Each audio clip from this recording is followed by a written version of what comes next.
Welcome everyone to MailFuzz TV. I am Peter and today I'm going to be talking about Fallout Season 1 Episode 5. It's called The Past. So spoilers for the episode, and much like last one, which was also shorter, this one features only two of our main characters who spend most of the episode together, so it's kind of like they're in one plot. And then we have the subplot again as the vaults and what's going down there, and that stuff does get quite interesting in this episode. I think in some ways, I might say this is the weakest episode of the season so far, but I don't want to have that come across as being particularly negative. It just isn't as exciting, I guess, as the past several episodes. It's like it was perfectly solid. I'm intrigued by some of the things that it's building up to, particularly with the vaults and what Vault 31 is. Because Vault 31, if you remember back in episode 1, Lucy's father mentioned that he came from Vault 31, and it didn't seem like a big deal. That's just normal. 31, 32, and 33, they're kind of this trinity of vaults that all neighbor each other, and they occasionally send personnel between them, and obviously all this stuff went down in Vault 32. One of the things that they didn't get to before the end of last episode, though, with all the dead bodies, which last episode it seemed like they'd all committed suicide, and it still seems that way for the ones we saw last episode, but there's a bunch of bodies in Vault 32 who were like trying to get to Vault 31 and they were like clawing at the door. It's probably more likely that they were gassed or something, probably someone from Vault 31's turning on something as an emergency because, oh shit, they're on to us. But the whole we know the truth, we know what's going on. The final message we see in the wall at the start of this episode implies that it's more to do with Vault 31, that there's something secretive coming from there. And then connecting to that later in the episode is that Norm looks through the history of overseers, because the vote happens this episode for who all the overseers have been. And there's like a running gag with the old guy basically wanting to admit to the other two guys that are running that he's voting for Betty, the older woman. And that's kind of a thing throughout the episode. But he discovers that every single overseer they've ever voted for in Vault 33 has always been someone who's come from Vault 31. And it's like, okay, that's curious. Including their father. And obviously the father has like some hidden backstory we don't know about yet, because that's the whole thing that, you know, that's why he was kidnapped and there's something going on with him and his wife. And Lucy's presumably going to discover some of that as she gets closer to him and maybe finds out stuff about her dad. But what I really liked about these revelations, particularly that Blondie, whose name I will have to eventually remember, Stephanie, her name is, the one with the eye patch who just had birth. Had birth? Gave birth. Had birth. Well, that was a weird sentence. I'm losing it. I'm losing it, everyone. But there's a great moment when Norm is like relaying this information to Chet. And Chet's whispering, like, why are we whispering? And he's like, hey, amongst other things, Steph's from Vault 31. And Steph comes out, she's been in the bathroom, and she's got her robe on, and she's being all nice. And Norm takes a little chance, and he's like, hey, Steph, how is Vault 31 different from here? And she kind of tries to deflect it by saying, well, what did your dad tell you? He was from Vault 31. And he's like, not much, that's why I'm asking. And she just gives him some fluff about the mashed potatoes being different.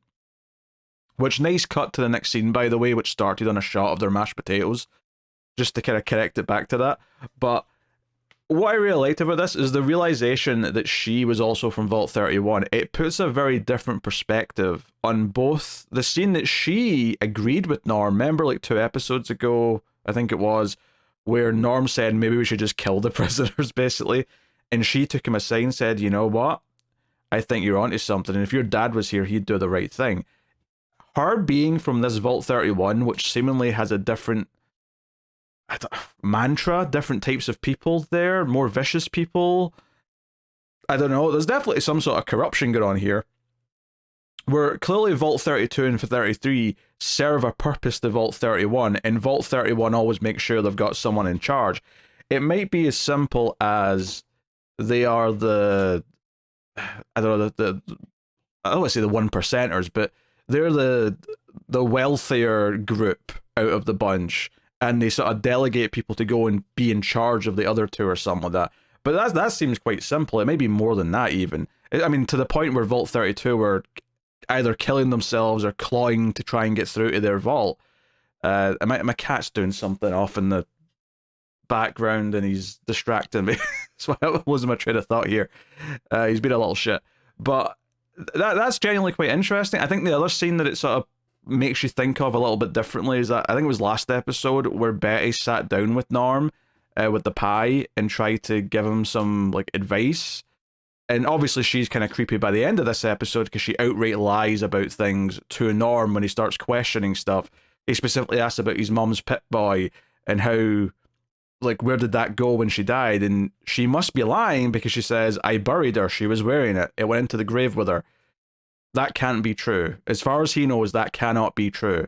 Not to mention the fact that Vault 31 seems to have covered up everything that happened in 32. They've left a few broken things around, but all the messages on the walls implicating Vault 31 or that there was something wrong, all painted over, all the dead bodies gone, which admittedly was a little predictable in some ways. As soon as Betty was like, hey, we're going to go in and check out Vault 32 together, as soon as she said that, I'm like, oh, they've cleaned it up. They've done something.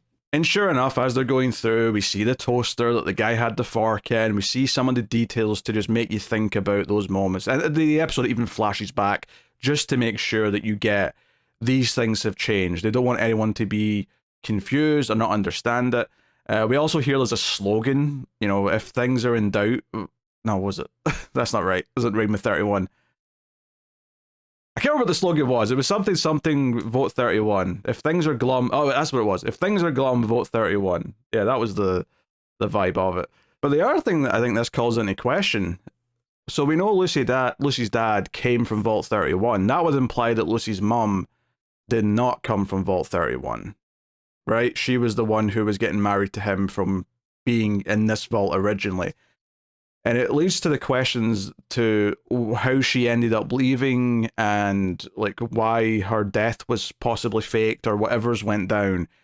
Is it because she found out about Vault 31? Is that what's going on here? Now, as of right now, we have not seen anyone in Vault 31. However, we know that people keep coming over from Vault 31 because Steph's from Vault 31. All the overseers have been from Vault 31. Now, I don't know how long it's been since someone came through from Vault 31. It might have been a while. Steph might have very well be the newest one. I don't know. I don't know when the last time it happened was. But definitely the fact that we've not seen a glimpse of anyone inside Vault 31 is suspicious. And I'm curious about exactly what's going on in there. And if there's anyone still there or what. Like, a lot of questions. A lot of questions. I suspect there is, but it's like, what is it like in there? How different is it? What's going on? And obviously, by the end of the episode, we have another vault at play, which I don't think is any of the ones we know about already. Lucy and Maximus are too far away for it to be like 31 they've went into. If it turns out to be 31, then 31 must be huge and going under miles of ground or something. So I suspect it's another number. We didn't get to see at the end of the episode what the number was, but that was the cliffhanger. It was like, hey, we've been sucked into a vault. Now, the question is, just to jump to that scene, why is there a vault that is, like, dragging people down from this hospital? It sort of decontaminates them, it looks like, by spraying them with stuff and sucks them down a chute. Like, earlier in the episode, the subject of cannibalism does come up. And it's come up before. The ghoul brought this up with Lucy as well. But Lucy, of course, reacts appropriately here and says she hates this place. She hates it up here when when Maximus explains what a fiend is. I think the title was of these two that tried to kill them. Basically, they're cannibals. They eat other people.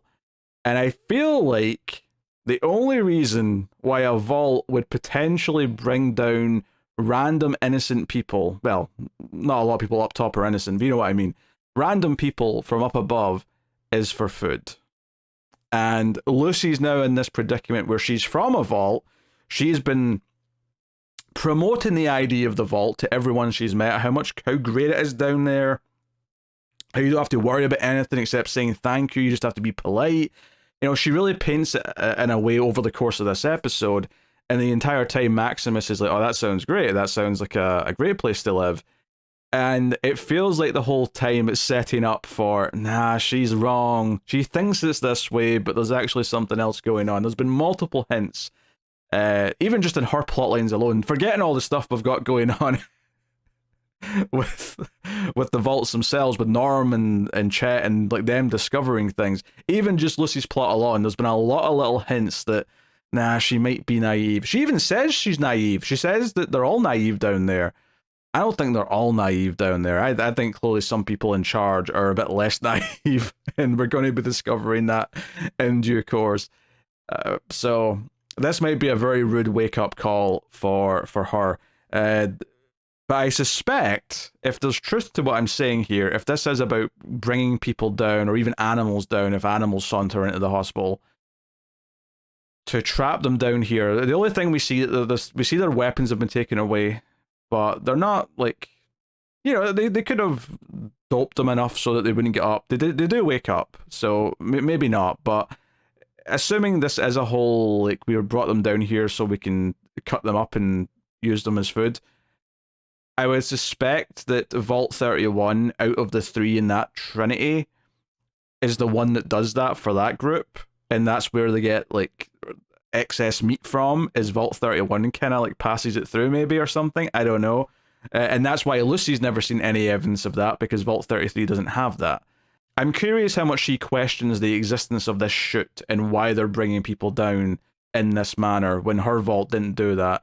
It also looks like it's got a big agricultural kind of thing going on. And hell, the last thing Lucy even said is, "Oh, we're in the best place on Earth." That was the line, I think, or something close to that. So I think she is going to get a very rude awakening that life down in the vaults is not actually that much better than up above. It just appears to be that much better. And we're going to see kind of how that shapes out. So I think that's kind of interesting. Obviously, to go back to the rest of the Lucy and Maximus plot, if I have a critique of this episode, is maybe that Maximus revealing his identity to Thaddeus was a little abrupt, I guess. It was so abrupt that I actually thought it was going to do that thing where it was going to like snap back and turn out that he was just thinking about it, and that Thaddeus was going to react horribly, and it was going to cut back to the moment before he took up his helmet, and he was going to decide not to do it. That's what I thought the moment was. I thought the moment was him imagining that he was doing it, it was going to go wrong, and that was going to convince him to not show him who he was. But then it just kept going, and I realized, oh, they're actually just doing this right now.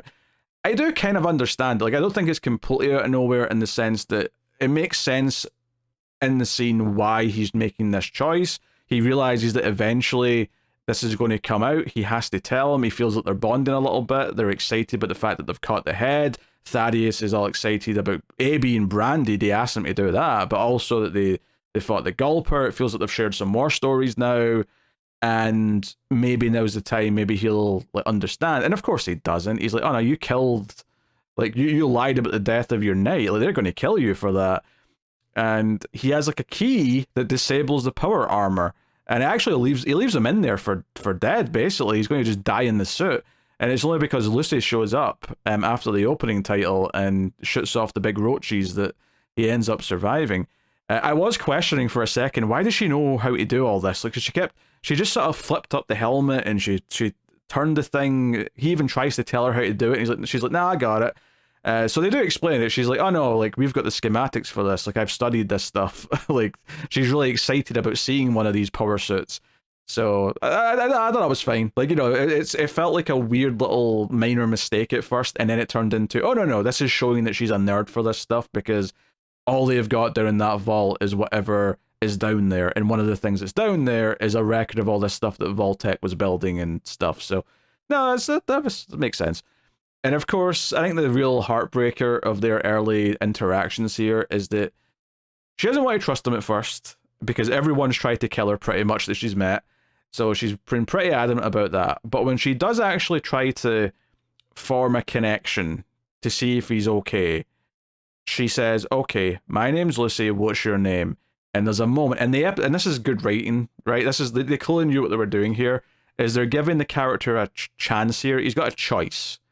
He can either be honest with her and start off in the right foot and say Maximus, or he'll say Knight Tidus, I think is the name of the knight that he took the identity of. And he chooses the second option. He chooses to lie. And it feels a little bit, oh no, because now this is someone else who's eventually going to figure out and be hurt that you lied. And it's someone that maybe you'll develop feelings for, maybe romantically, maybe not. It doesn't really matter. But given the ending, not that it's the end of the story with Thaddeus, but given the way that's ended up so far and what the previous night happened was, it's kind of wild that he still went down the lying route. He still thought that was the better option. And I think Maximus is kind of a tragic character so far because he just keeps making the dumbheaded decisions. But they all make sense though. They all paint a picture of who he is, and he's got a pattern of behavior that makes sense to the audience. It never just feels like, oh, he's making dumb choices so the plot can do this next. It always feels like it makes sense that the character's still making this mistake, and he's getting closer to maybe learning a lesson, but he's not quite done it yet. Which is not to say that he's wrong about things all the time either. Like the whole interaction on the bridge, which I thought was a very good scene, where Lucy tries to bring her diplomacy to it, bring her optimism to it, right? Where there's these two other characters on the other side of the bridge. They're on one side, they're on the other side, and it's kind of tense, and they've yelled out they've got no weapons, and immediately Maximus is like, they're lying, give me your gun, they're going to do something. And Lucy's like, no, I get that there's tension here, let's all just put our hands up and we'll pass by peacefully. And of course, as this is all happening, and they're at their closest, when they're at the same sort of part of the bridge, these two others like make their move, they try and shoot them. Maximus gets shot in the arm even. Maximus has to grab Lucy's gun and take them both out quite quickly.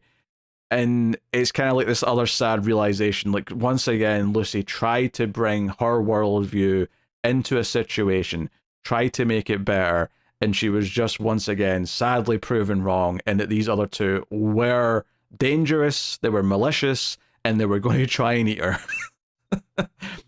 Cue the line, I really hate this place up here. So, understandable, makes sense, very good stuff.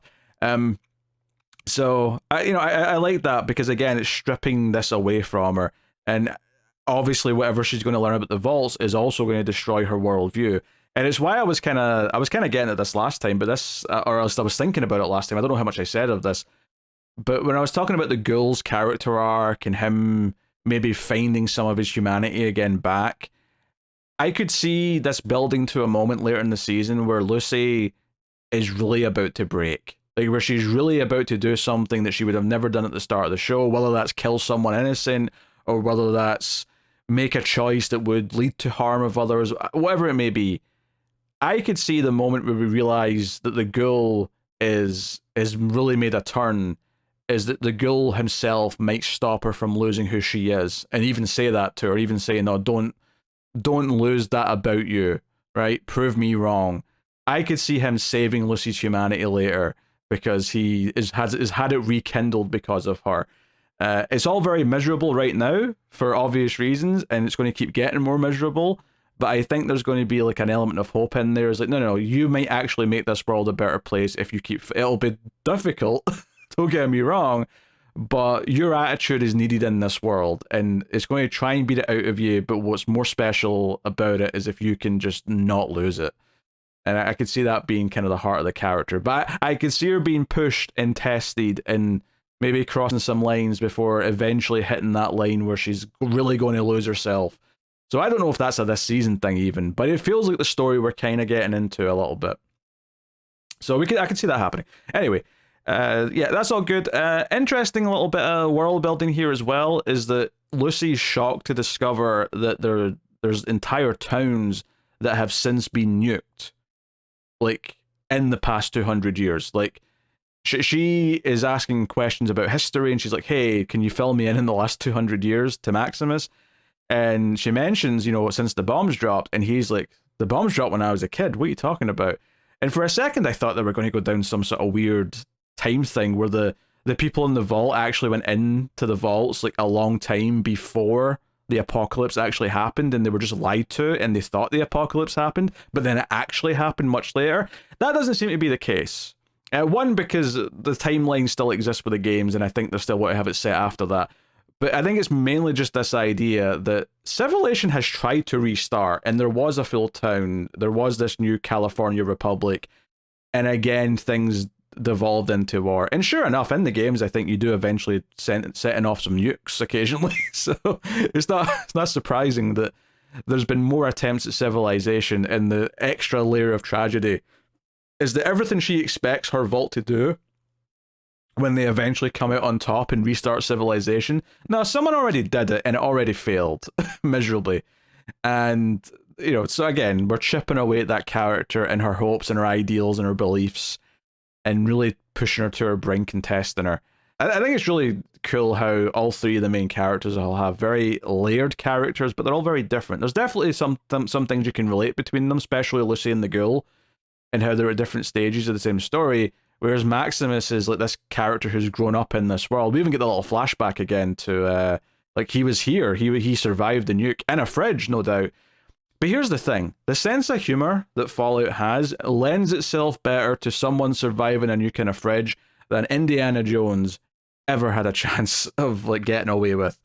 Plus, we don't see it flying through the air and whatnot. We just see kind of this sort of sad aftermath of it, which just gives it a different vibe, different air about it. So yeah, but no, I did enjoy those characters bouncing off of each other. Again, I think that scene in the bridge was very important for Lucy's character, and even Maximus's character to a point, but certainly her character. Yeah, so ultimately she's like, hey, we have to deal with that gunshot wound, and that leads them to the hospital, and she's willing to let the head get further away. I mean, she does have a tracker on it, right? You know, that was something that was established, so it's not like they'll lose it necessarily.